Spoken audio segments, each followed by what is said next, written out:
2024-25 honours প্রথম বর্ষের ভর্তি পরীক্ষার কেন্দ্র প্রকাশ হয়েছে।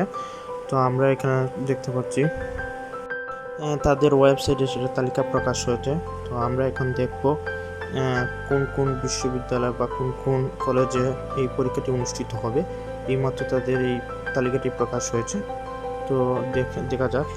অনার্স 2024-25 শিক্ষাবর্ষে ভর্তি পরীক্ষার তালিকা কেন্দ্র প্রকাশ করা হয়েছে।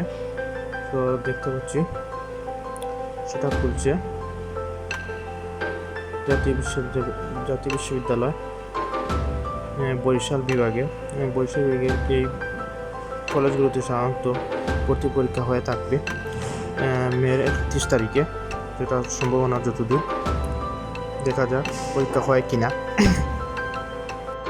এখানে মূলত প্রতি বিভাগের আলাদা আলাদাভাবে প্রকাশ করা হয়েছে যে কোন বিভাগের কোন কলেজ আছে। তো আপনারা জাতীয় বিশ্ববিদ্যালয়ের ওয়েবসাইটে তাদের এখানে প্রকাশ হয়েছে, আপনারা সেখানে চাইলে ডাউনলোড করে